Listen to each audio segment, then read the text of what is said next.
right, man. No Hey, problem. my buddy, take Johnny Horton out of the equation. Included in this, who's the best player who ever played the game?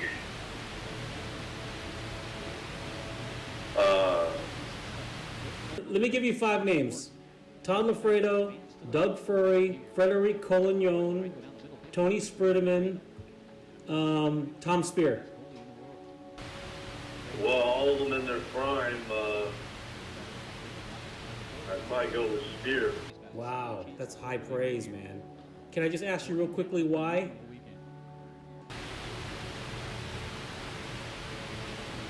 He just was. I don't know. He just was. He mastered. He mastered the whole table.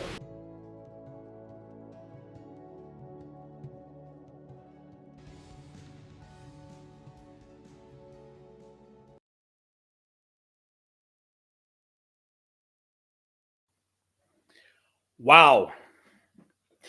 I'm at a loss for words, man. I'm about to bring Tom Spear into this pandemonium. I'm like at a loss for words. So I found out that Spear started playing foosball again, and we don't do very much. I mean, I don't have time for pandemonium as much as I like. I'm not super motivated to do foosball stuff all the time, but when I heard Tom Spear was playing foosball again, I immediately reached out to Ray Cordova and try to put this one together. I mean, like Tom Spear, many of you may not know Tom Spear is. Many of you do know Tom Spear is. Tom Spear, so we have foosball legends, like mythical figures, man, people that truly master the sport, and not the loose term master that we get when you get IFP points or whatever points. We're talking about people that have mastery of foosball, and people that get mentioned in greatest of all time. And you get names in there that can be more or less familiar, like Frederic Collignon and Todd Lafredo and Tony Spritterman. Tom Spear gets mentioned in those conversations, and there's a reason why. Terry Moore and Frederic Collignon will both tell you the best 5-bar they've ever seen is Tom Spear. And it's this combination of passes that look the same, offense and defense, and mental aptitude. Because you got plenty of people that have all the passes, that can do all the stuff, 5-bar shots, whatever, but like mastery of the 5-bar, and then mastery of the mental part of the game, the psychology of the game. There have only been so many true masters, and Tom Spear is a true master of the sport. And so I started playing foosball in '89, and Tom Spear, like Steve Murray, Tom Spear, and Lafredo were like icons that I just gravitated towards. So like, I'm such a fanboy when it comes to certain people. Like celebrity means nothing to me. Like I've been like I was at the Grand Ole Opry one time. I had Troy Aikman behind me. I couldn't wait to get the hell out of there. Too many people wanted to talk to him, and his girlfriend was there, and I'm like, get me the hell away from Troy Aikman. But Tom Spear would have been there. I'd be like, hey, dude, how are you? Can we talk? He's like, Tom Spear is my idea of a foosball celebrity. So I think that's my preamble. I got to bring Tom Spear in. Let's take a look at Tom Spear. Yeah. Woo! How are you, man? Hey, How I are you, can't dude? complain. I can't complain. It's nice to be here. Yeah, Yeah. How dude. you? Yeah. Dude, I couldn't, like, I just got off work. I mean, I was busy all day, and the whole time I was like lingering on this opportunity to speak to you. You're back in the game, man. You're winning. You're competing. Like what brought you back to foosball? Um, I needed the exercise, and it's good exercise. And I missed a lot of the people. I laid off a lot longer than I thought, and I just really missed the people. I think it was the main thing. Yeah, dude. I love that, dude. Did you ever think you were gonna come back and start playing foosball again? I did. I planned on quitting just for, like I said, like a little less time than I did and come back. But I didn't think I would really come back like I'm gonna come back now. Now I can come back and maybe win another world title or something. So I love yeah, that, dude. I love that, dude. Dude, so I saw you won a singles event there, and I put something on social media. I don't think you're on social media much at all. You're not on social media. Are you much? Are you much on social media? I don't. I have no idea. I heard I'm on the media a lot, but I don't know. I don't know. Yeah, I put a post out there, and the post basically said, okay, Tom Spears playing again, and the reason why Tom Spear could play at a high level is because when you master the sport, especially a sport like foosball, and the sport doesn't necessarily evolve the way other sports do, you could come back like you have done and be successful. Is that your feeling? Is your feeling like you still got it upstairs to compete and win? I think it has evolved a little bit, but I know what you're saying. Maybe not as much. It seems like all the sports have kind of stagnated because the world's kind of pollution-wise, environmental-wise, not in that good a shape. And Yeah. but I don't know. I think the rollers got a little tougher. Well, I don't know. No, yeah, you're right. It hasn't really changed that much. It hasn't really changed. Dude, Yeah. go ahead, keep talking. I don't want to cut you off. Keep talking. What do you Okay. say? All right. No, it really hasn't changed that much. I mean, it has, but not really.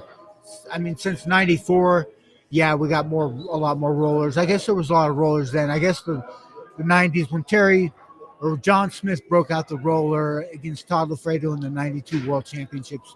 Ever since then, the roller just became the dominant shot, and so I guess I'm thinking back to Spreedeman when I kind of quit playing in 2001 or so.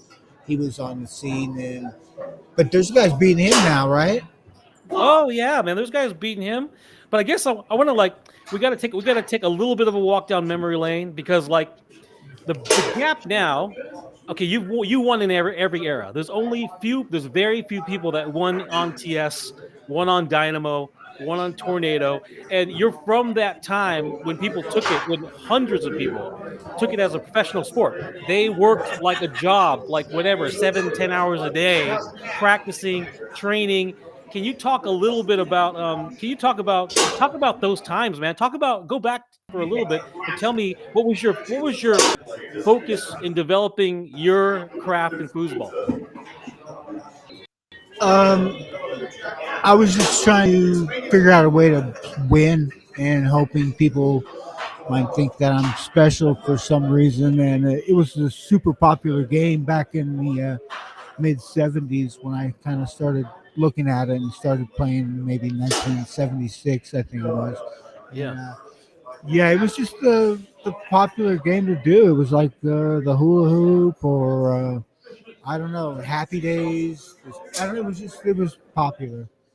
I mean, the like I only know like about you through other people. We've never had this conversation, but the word on you is you had a machine like work ethic. Like you worked, one of the most disciplined players. You're one of the most thoughtful players. Does that ring true from your memory about your approach to the sport? Yeah, that's true. I did like that machine mentality to where I could just kind of think a shot and just be able to execute it like a machine would be. And I kind of incorporated that into my style and try to take the emotion out of the game, so I wouldn't choke maybe under pressure, things like that.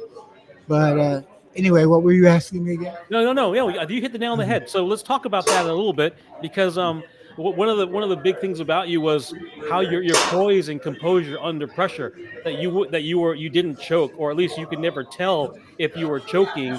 How did you do that? What was your approach to mental toughness? Uh, Gosh, I think I was just. It wasn't really intent. I think I was just. It was like stage fright. I was more afraid of failing and just doing something wrong. So I was just really shy and timid about it all, and it just seemed to work, and it would bother other people because a lot of them would be partying on their favorite drug or whatever, and I would be kind of non-emotionally playing and just not really into the party scene or whatever, and just disciplined or whatever. I'm not sure. I'm confused again. Go Yeah, ahead. no, you're doing great. Like you had your thing was like an android. Your people looked at you as though you were a non-emoting, like you were like stoic, like you didn't show any emotion. Was that part of the thing you were trying to give off that would rattle other people? Oh yeah, I didn't want to give away anything, and I figured anything I did would be like a court of law. They might use it against me, and So I just kept it to myself and kept quiet and tried to get through it. Yeah, man. And of course, you're always because you're the person you were viewed in contrast to was Lafredo the whole time. It was like Lafredo and Spear, and you guys were like two sides of a coin. Would you kind of say? I mean, what was your? Do you think you represented a kind of two sides of a coin, or what was your opinion about that? Oh, I agree with all that 100%. We were two extreme difference, and we had two extreme approaches, different approaches to the game. You know, he's kind of wild, hard hitter, and I'm kind of slow control player. And we just, yeah, we did everything a little different. But I hope he plays with me this Saturday. That'd be awesome, dude. That'd be great, man. Has that been good reconnecting with Todd a little bit? Yeah, yeah, it is kind of fun. I'm Yeah, gonna pull something up here, dude. I'm gonna pull something up here. I hope you can see it. Can you see this picture right here? I sure do. Yeah, Uh-huh. man. Like what? Like I mean, what kind of memories do you have when you see a collage like this? I mean, this one here with you and Maloney and everybody. I don't even know who some of these guys are. Bob Gibson. What kind of memories are these for you? Um, it was. It seemed like they're just, a few years ago. I can't Yeah, believe it's been 50 years or however long it's been, 45 or whatever, 40. I don't know. It just seems like the other day. yeah, man. Like when you talk about memories, do you have like some really fond memories that stick out? Like what if you were to lean on a memory, a foosball memory? What's a foosball memory for you? Uh, I'm thinking that Terry Moore one. Yeah, dude, we're gonna pull that up in a second, dude. We're gonna pull that up. And look, one of the things we want to do here is we want to talk about your history and the emotional connection to the game, but we want to talk about analytics because people will watch this, they try to learn how to get better.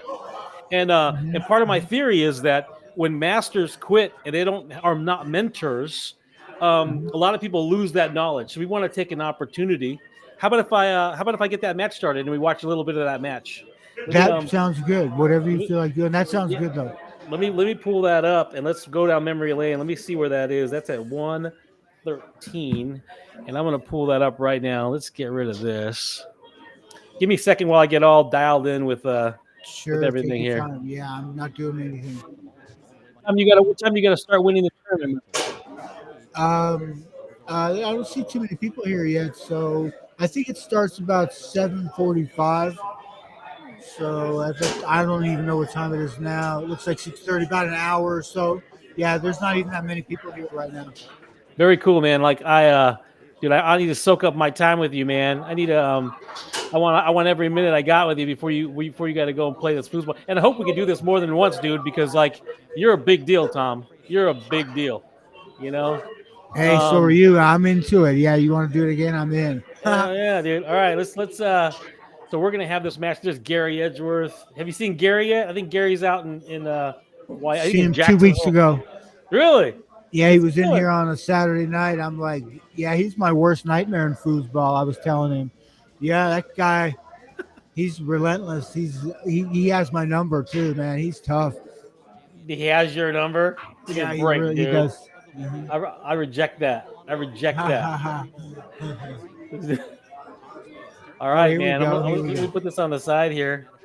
Um, so let's talk about this, man. Here we go. Like, did you put Terry in the losers bracket, right, at this tournament? I did. I did. Now, He look, beat me. Go ahead. no. You keep talking. Keep talking. Okay, yeah, he beat me the first game for winner of the winners, and I should have beat him. I had two or three shots, and then I three straighted him, blocked him really well, and he can't really block me anywhere. Anyway, so then I went in the losers bracket. Or I mean, he went in the losers, came back, and the weird thing that happened was I hadn't played for about a day and a half. I was just kind of watching, and I kind of caught a cold, so I was kind of down a little bit. And oh boy, that was a nightmare. I thought I was going to get double dipped. I don't know what to Well, say right now. Will you ask a question? well, yeah. Let's save some of that, dude. So, all right, look at you, man. The stud. All right, Tom Spear. Now Terry is like about to. He's peaking. He's like he dominates the '90s. But like, what was your? He's got the most. He's a lefty. His 5 bars. He's like the most wicked 5 bar. What's your approach, man? What are you thinking right now on how are you managing his 5 bar to start off? Well, yeah, I'm glad you mentioned that because that was the turnaround on the match. I think is I eventually he started shutting my 5 bar down because he plays Greg Perry out of California a lot, and Mm-hmm. Greg passes that far side, and those guys I've seen him play match after match, and Terry's just got a great D for it, and I couldn't get the ball that much, and it just threw me off, and I got three straighted the first set, and then he came out and 5-1 me first game, the second set, and I was just thinking God was just setting me up for some big humiliation or something like that. I was really thinking I was in trouble, to be honest with you.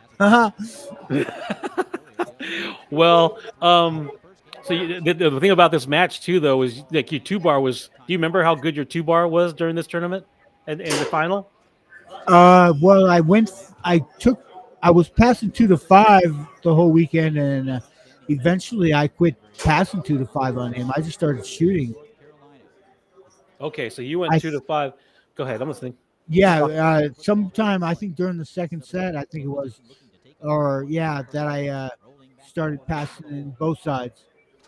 Yeah, he took away, he was taking away my passing. I was trying to pass 2 to 5 far side. He took that away, and he was taking away my far side pass. Anything far side, I was having a hard time with. So I switched to the near side push. I think on my clearing and just trying to get the ball out. I was freaking out. I don't even remember. Dude, do you remember saying at the end of this that you didn't even intend on playing singles?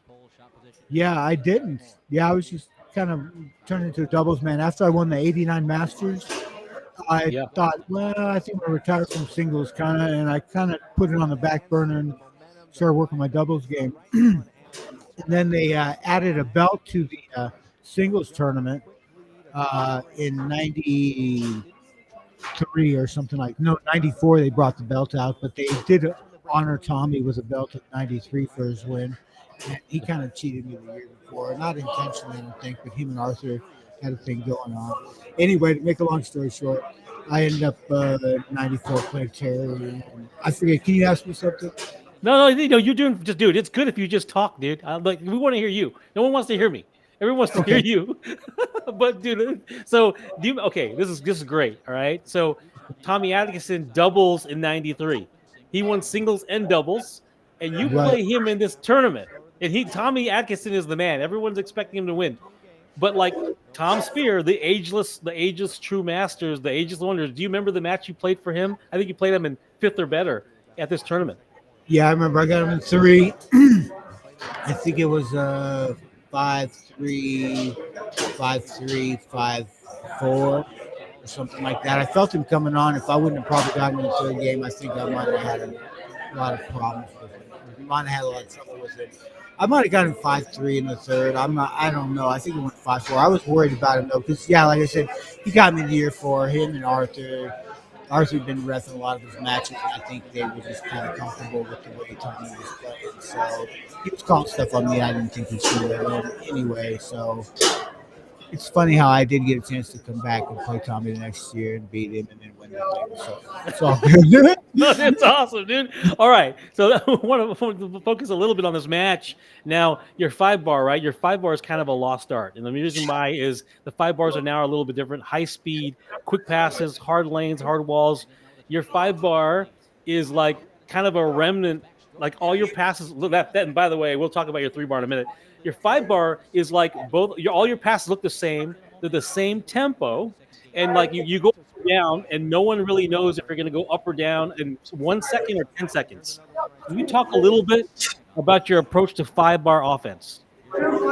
Oh yeah, sure. My approach is to be able to do the same spot with an option, be able to hit, say, the lane or the wall from the exact same spot uh, at the same time, and they both look the same. Or matter of fact, make the wall even look more like the up, and make the up look a little bit like a wall, a little bit if you can.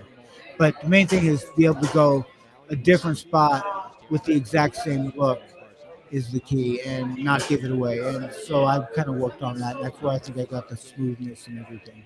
Yeah. I mean, your 5 bar remained a riddle for most people. Now, it wasn't that some people didn't get onto you in spurts, but then but your 5 bar remained like it's still to this day. People talk about your 5 bar offense. Talk about your 5 bar offense. Now, was that just hours and hours? And I love that. I want people who are watching this to remember you wanted your up to look more like a down and your down to look more like an up. That's nuance. How did you tell me about the thinking about you working on that? How do you work on that? I would just put like artificial men in there, extra men on the table, and this and that. Just make sure, like, I wouldn't hit a huge lane pass. I'd hit like this perfect tight lane pass or this super tight wall pass. Or it would just help me do everything just right. I don't know. I don't think I answered that question right, No, but you I'm not sure. absolutely did. No, you put extra min on the table. Did you put extra min on the 5 bar? Yeah, I would like have a snap on man. He would just kind of snap on. You'd kind of cut his body to where he'd snap on. See, that's some Goalie. cool old school stuff, dude. Like I don't know how many people are adding extra min to make it more difficult to execute a pass. Um, going back to TS, if you can go back that far, or Dynamo, did your 5 bar series change? Because like in the early '90s, you had this really near the wall brushy down, and then this really near the wall up pass. Were those the same passes you were using through every era, every table? Pretty much, yeah, to the inside, yeah. And then I started. The reason I went to the far side was I realized that the when I get a sticky ball, my inside series wasn't that effective.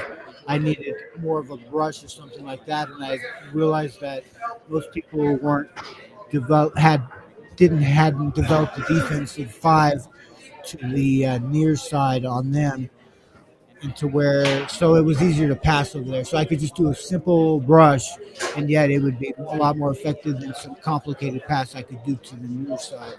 I see. So yeah, and then the other thing I started thinking, well, also a lot of times we block their pass and the ball would come back in a really good position where you could pass it back. So I said, why bring it all the way over to your near side to set your pass up there if you can just go right back at it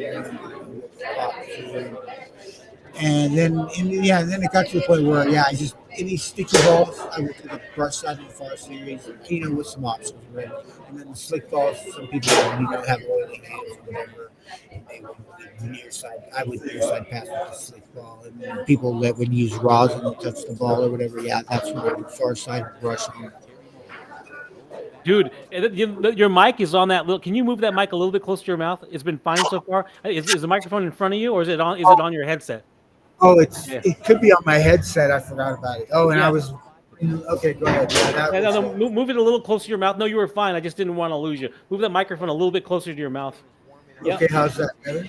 Well, a little great, great. Dude, people are really happy to see you. They're in the chat. They're talking to us. What's going on, Chase Ames, Audrey? Thanks for joining us.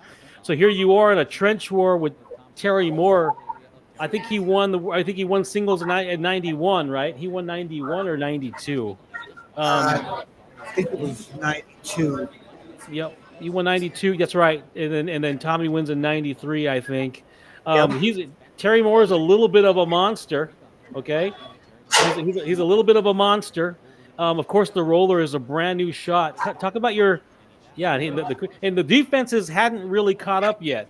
But did you have Did you have a defense already that you're building against the roller? Yeah, I heard about this tournament was coming up, and that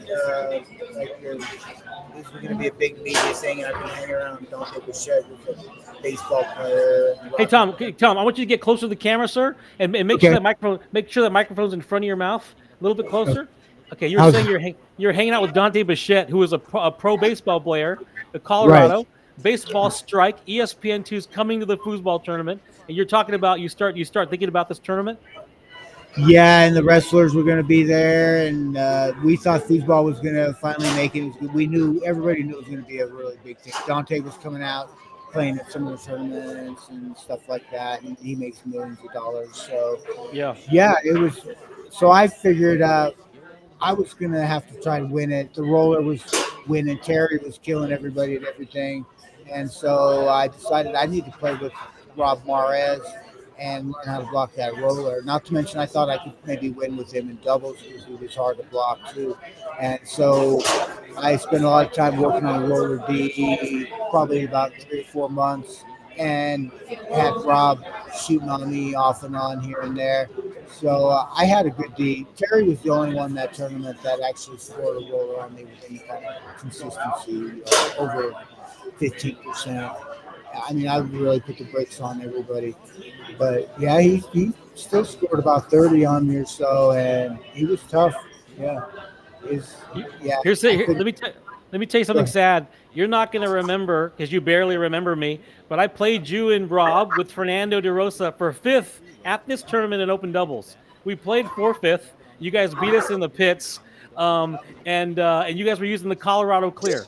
You were getting the ball on the back. Back in the day, you could hit the ball off the table and you got it back on the 5 bar. And so you guys beat us with the Colorado Clear, and Robbie beat us with a 5 bar shot.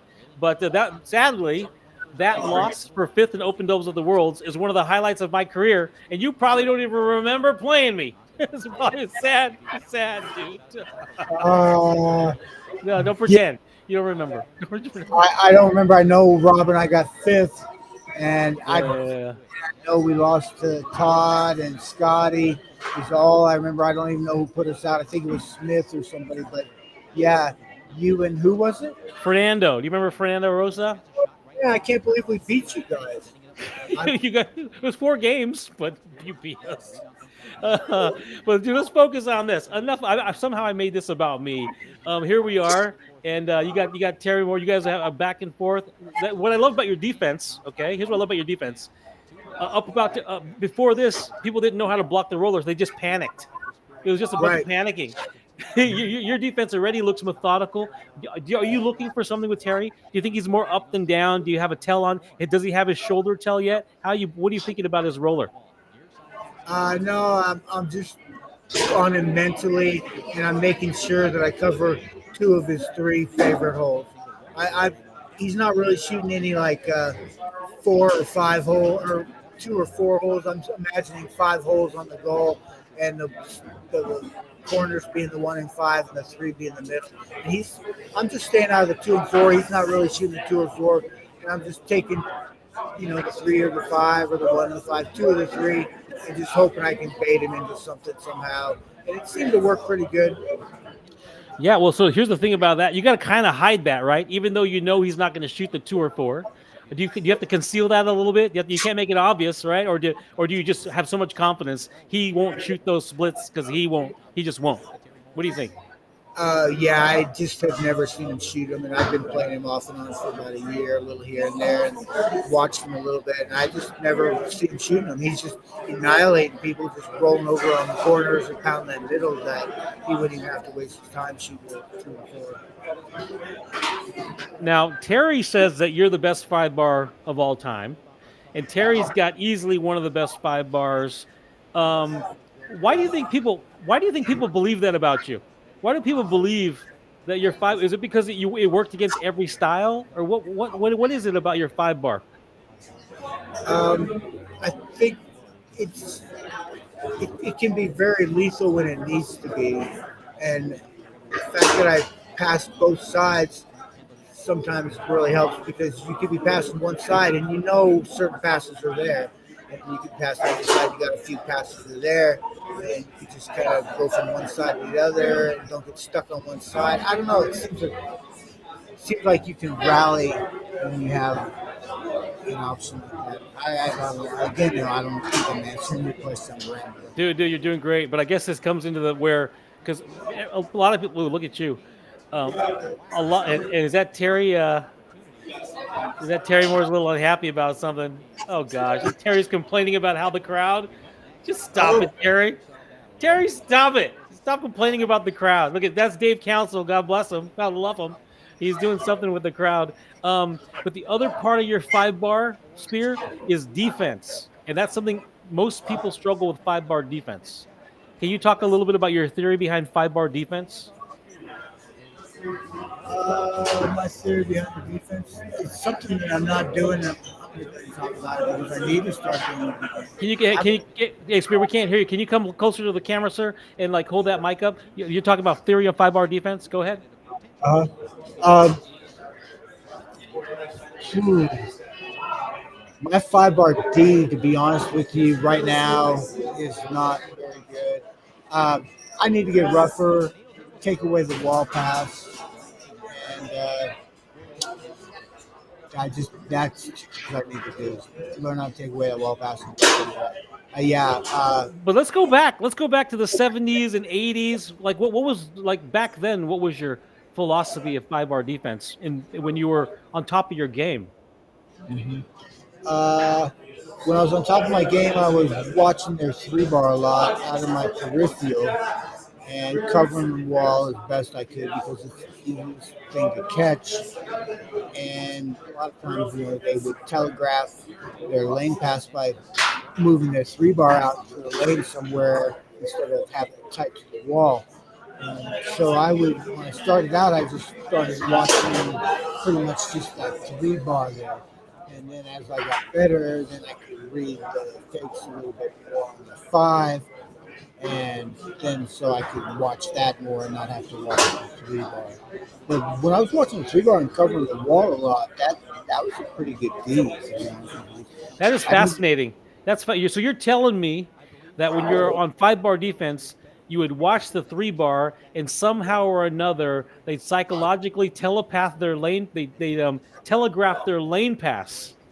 Exactly. Wow. Right. Yeah, I love that. I could block it that way a lot easier than going for the fakes on the 5. Dude, by the way, you just crushed. So, the knock on you, frankly, the knock on you was lateral speed on your pull shot.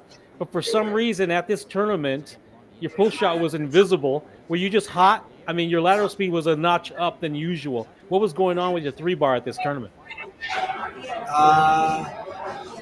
I was just trying to beat him to the hole because the ball is huge. The whole key is just getting there fast. So I just thought, well, I'm just hit it fast. And just get my percentage, not try and thread the needle and get mad or whatever. Just get that thing in there as quickly as I could. And yeah, like I said, if you're fast enough, you don't even have to worry about hitting the tight hole. So that's kind of what happened. I just had his number as far as switching and stuff like that. I was just in his mind. Okay, get closer again. Get closer again. I want you to put that mic in front of you, and I got to ask you a question. You said you were in his mind. That's the other thing about you. I mean, when people talk about you, Tom Spear got in your mind. What? I mean, talk a little bit. Was that kind of your thing? How do you crawl in someone's mind, Tom Spear? How do I do that? I don't know. I think honestly, I think he came out. He was, and I could be wrong, but I think he was rolling on coke. And as this thing just kept rolling on forever, the kind of coke wore off on him. Yeah, that's what I think. That's hilarious, man. That cracks me up, dude. In meantime, meantime, you're not partying. You said you're not partying. I mean, you used to fast, right? You used to fast, like not eat and focus, be very, very committed to the athletic craft. That's from memory? Is that right? That's true. Yeah, I'm on. You're looking at me after like 4 days of no eating anything. I was sipping a little cranberry juice and water, and then the last 3 days I just sipped water. But yeah, I definitely came in trying to fast and no smoking any marijuana either, which normally isn't characteristic for me. I went pretty much straight for a few days on that.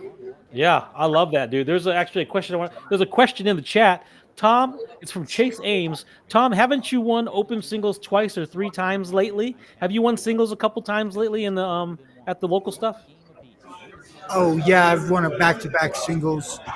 I won one in '82 on a Dynamo, and I won one in '88. They banned me from the World Championships in '88, and Tornado did. I was designing the table, And even though I wanted Tornado to build it for me, it's a long story. But Yeah. so they banned me, and then we in Colorado ran a World Championships, and we had it on this World Soccer table that year because I didn't get to play one. So I got a World Singles at the World Tournament where we beat Mark Rednecky, and then Todd and I won the doubles. We beat Todd LaFrate and I beat Mark Rednecky and Kevin Everson also in the doubles.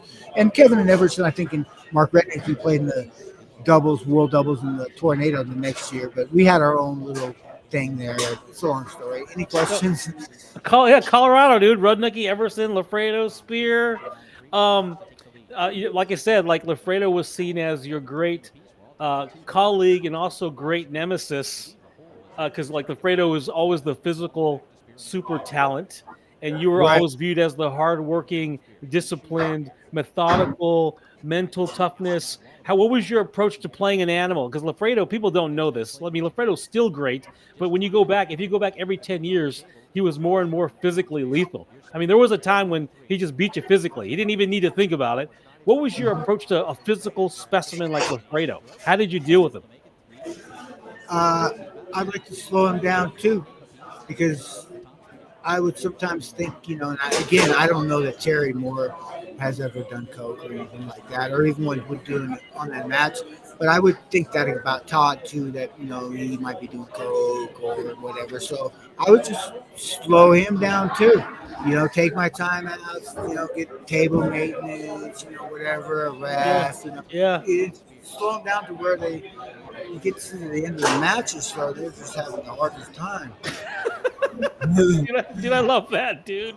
I love that so much. You have no idea how much that tickles me because okay, outside of the coke, all like most players now are these high speed, frenetic, fast paced, 100 miles an hour, and players like you are far and few between. Players that would like use 10 seconds on the 5 bar and 15 seconds on the 3 bar, they're like a dying or extinct breed. But that style of foosball is the counterpoint when you get a speed freak, and I don't mean drugs, I mean like Lafredo would play or Tommy Atkinson would play all fast, they would have the worst time with slow players. They have the worst. That's my experience. That's pretty. That's what you're talking about, right? Yeah. Yeah, man. I mean, it's hilarious how that style of play. I remember watching Steve Morey beat Lafredo like 3 times in a row in singles. You remember Steve Morey, right? Oh yeah, and he was really slow. Oh, dude, those Brush guys are. pass, no 3 bar. Yeah. Mm. Okay, so what happens when you play a slow player? Do you speed it up, or do you guys just too like I've seen Jeep play against Steve Morey with no time limits. It was the most painful thing I've ever watched. How do you play against a slow player? Yeah, I'll usually speed him up Yeah, if I can. Yeah. dude, I think I want you to tell me about what's happening right now. I think we're going into the 4th or 5th game. How many games did this go, Tom? How many games did this? Went 4. He won the first one, and I won 3. Okay, so I think we're going into Thank you, Chase. Chase is saying you won singles twice last month in Littleton. Yes, I did. I haven't. Matter of fact, and I didn't play last week, so I haven't lost. Yeah. I might lose tonight though. Yeah, I've won 2 singles tournaments, and I won a doubles tournament. I've won some draws. I can't believe it's going this well. I thought it would probably take me a year to be actually winning, but I managed to do it within 2 months. So I'm thinking, oh, maybe I'm going to have to go for the open title. An open doubles title. I mean, look, man, players like you are missed. You're missed. Like, we want to see players like you play. We want to see Tyler Spear play. Win or lose, there's nostalgia and there's mastery of the sport. I'll be direct with you. You're not at your physical peak, but I'm not sure how you might be able to get very, very far. I mean, Lafredo has been able to get into the finals of stuff, right? Right. And I don't think I'm at my physical peak, but I think I could be. And it's just a matter of me getting my lifestyle right. And I legally can't do it in the world because of the way it is. But as the world gets better, I the things that I do to stay healthy won't be illegal, I imagine, and then people won't give me a hard time about it, and I'll be able to do it. But I don't plan on ever dying, to be honest with you. Too. I know I look as old as I'm probably going to ever look right now, is what I'm thinking. And I've looked younger before. I just did a year and a half of jail too, and I've been out for a few months. But that aged me about 20 years. So I was doing really well, and so. But to make a long story short, as far as football goes, I think my health is really good, so I really don't think I have a problem coming back and moving up to the ranks or whatever and being top player again. I love that. I love that, dude. So right now, are you up 1-0 right now? I can't see. Can you see the score down there? It looks like 1-1. Okay. 1-1. Okay, the pressure's on, and this is where a lot of people start buckling.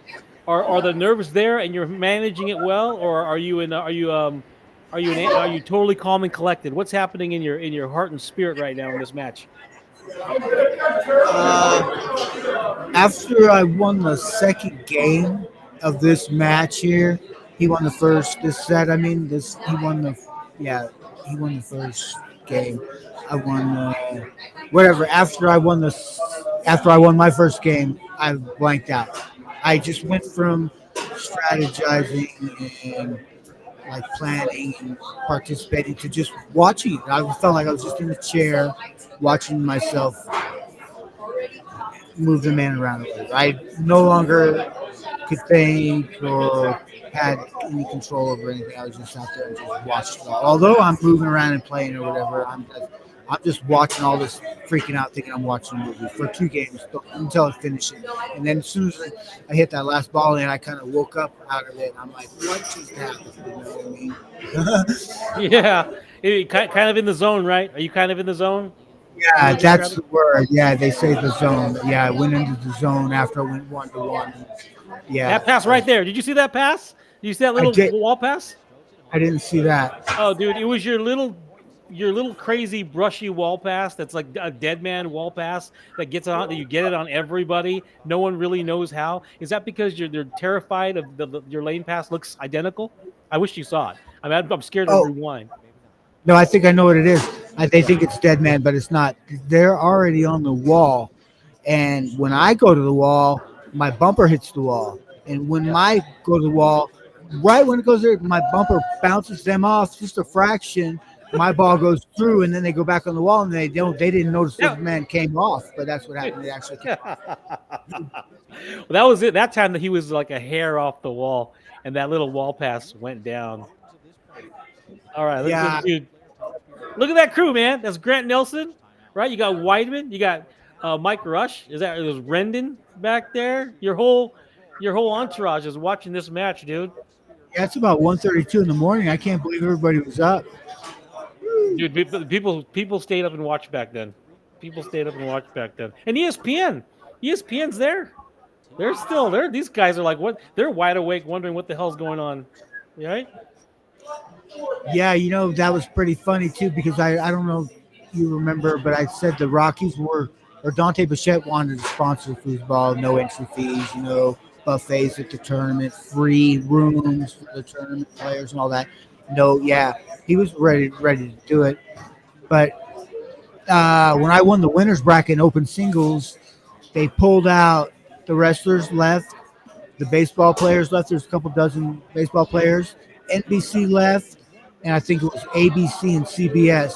They all pulled out, and ESPN stayed there. Yeah. So, because I've been through a lot, and I don't mean to go into it, but I will anyway. It was just certain people in the government area coming after me and manipulating things, and that's enough of that. I'll go back to you asking questions. No, dude, this is good, man.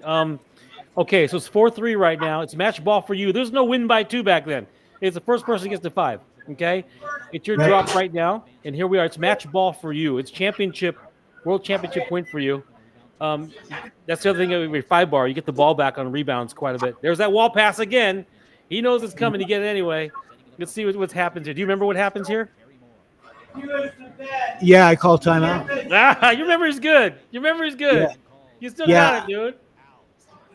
I remember thinking, yeah, when it came around match ball, I kind of came back to life again, thinking, okay, here I am again. Now what am I going to do? And I just said, just get the ball in the 3-bar, call timeout. What I are you just thinking want right to now? Look at that intensity. Do you know what you're going to shoot, or you're going to wait to yeah, see it open? I know I'm going to shoot, Why? and How? I shoot open, my arm automatically shot it, and I was shaking his hand before I even knew it. Yeah, I was thinking I'm going to shoot the middle because remember when Kerry was under big Look at that! pressure. Look at that! Yeah, Look at that! yeah. Look at that! I was kind of That- surprised. Yeah, I did. I was surprised. I was just thinking I'm going to shoot the middle, and before you know it, it shot it, and then I'm shaking his hand. Dude, what an amazing. I mean, when we talk about you won in every era. You're a champion in every era. There's very few people who won in every era, man. That's so damn good. That is so damn good. That's amazing.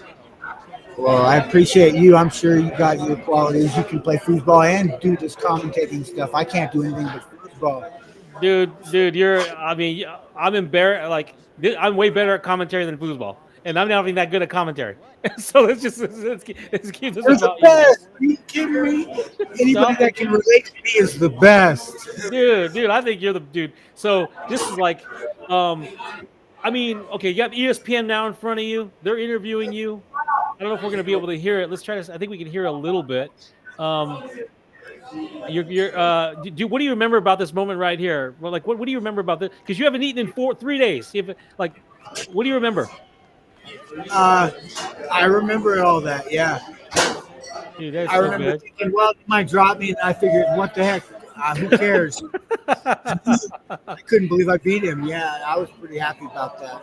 You were not expected to beat him. I really didn't think I would. Look at that, man. That is so good. You said I don't believe it. Yeah, I was questioning God, thinking, how can put me through this and this embarrassment and this and that and that. And then I went into the zone for a few games, and then it was over. Yeah, it was weird. You're talking about. Let's see if we can. The tournament and all that. Wow. Thanks, man. The Deuce? What's the Deuce? Oh, yeah. Loose is the Deuce. ESPN2. Peace, man. I want to see y'all out there, man. Let's rap. Loose is the deuce. Yeah, we'll be watching you every day. Foosball. Foosball. Rah, rah, rah. How awesome, dude. You see that girl back there? Yeah. Oh, I just lost my mind. And that was my New York lady. She's all right. I just Dude, freaked he's out, all right. He's all right, I didn't know dude. what to do. He was beating me so bad. I just had to You're make saying the right best now of that it. you're It freaked works. out. I'll take it, man. You want to be crazy and it worked. Wow, man. Let's pause that now and let me put you center screen, man. Wow, that's incredible, man. I mean, it's incredible that it's incredible. It's incredible that I'm here with you, talking to you. It's incredible that you're winning again, that you're competing again, that you're having a good time. We're all happy to see you. Good. So you talk to me a little bit about your plans. You're just going to keep practicing. You're going to keep practicing. You're going to try to get your skill set up, and then you're going to get out there and compete a little harder in some other places. Or is that your idea? I mainly want to get into foosball, and then yeah, I want to be as good a player as I can. I would like to win the world title this year, since I really don't have anything else going on. No, that's huge to me. That would be huge because I felt I kind of I mastered the forward position really well, and this, that, and the other. But I think I could master the goalie position and take it to a new level, and I kind of would like to do that. Just because I think I can, and I'd like to see if I can. It's kind of my own personal challenge in a way too, I guess. But yeah, I want to design tables and design a table to get more people that don't play football into the game. Attractive more for a non-tournament player or whatever. And anyway, I have a background in that. And I'm just really, it's nice to be back in the football. The world, in all the facets I tried, just was too programmable and too predictable and too prejudiced. And with the football, it's more free, wild lifestyle. There's still some freedom there and some, I don't know, some goodness, I guess. Anyway, your turn. No, dude. I love this conversation with you because I see you get self-conscious about how much you're talking, and I have the same thing. I start wondering what, but you're doing just fine, dude. I mean, you're making. I get you, and people are watching. They get you. We're tracking you. We know where you're coming from, and I think it's very special to have you back in foosball. I hope you stick around. I hope I get a chance to see you. If we could do this again, I want to go over the some other matches you played and give people more of your insight and more of your experience and more because like I learned things today about foosball I never thought of. Like I never thought about watching the 3 bar for tells on the 5 bar. That's a unique, and I'm sure a lot of people are going to learn a lot from this. And so it's amazing that we got this time with you. Good, and I'm surprised you didn't know the thing about the 5 bar. Well, no, man. I mean, I play more goalie than anything these days when I play at all. But Gotcha. like for you to focus with your periphery vision on the 3 bar to look for tells, because you're right. Subconsciously, people move their 3 bar in some way when they're anticipating a lane pass. They move their 3 bar in some way, and I think it's a genius thing to watch the 3 bar. I'll tell you one quick story that'll be relative to it. There used to be a great wide receiver out here, Terrell Owens for the 49ers. And he used to play for the 49ers, and people started watching game film of him. And every time there was going to be a passing play, he'd play with his gloves. And so people started watching the film and realizing it's going to be a passing play, and they shut the 49ers down. They shut the 49ers down because he would play with his glove. And that's unique, man. It's very unique to hear about that from your perspective. Dude, if you could talk to some young players before we lose you to this tournament, what would you say to some young players who are trying to build their game and build their skill set, or even some average players that want to get to a pro or mastery level? What kind of coaching do you have for them? I would let them know that foosball is a game of luck, and the more they practice, the luckier they're going to get. I love that, dude. That's great. That's great, dude. I think I heard that about golf or something, so I applied it to foosball. Yeah.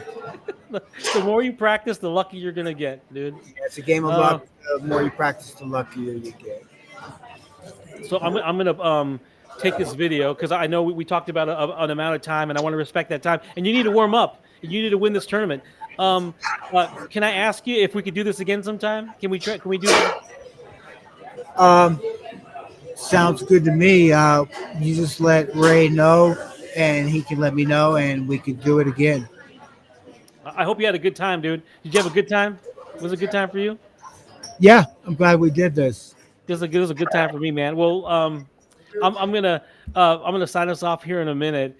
I just want everyone who watches this to know that we had an opportunity to have a true foosball master, a great foosball icon, one of my personal foosball idols, Tom Spear, and he's back in the sport. He's competing, he's playing, he's winning, and it seems like we're gonna have him for a while. So, Tom Spear, man, I appreciate you, man.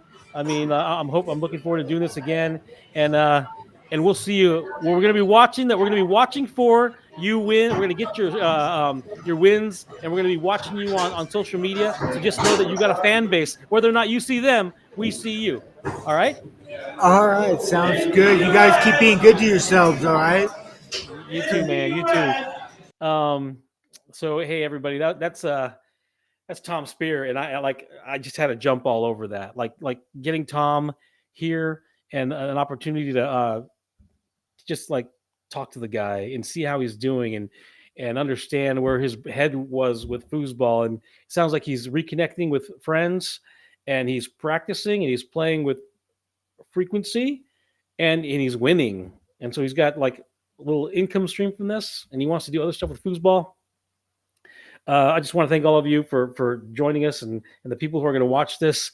And there was no marketing for this. I didn't let anyone know we were doing this. I wasn't sure until the last minute that it was going to be able to happen. Hopefully next time I get more of an opportunity to tell people we're going to do this. But this will be on YouTube. It'll be on Inside Foos.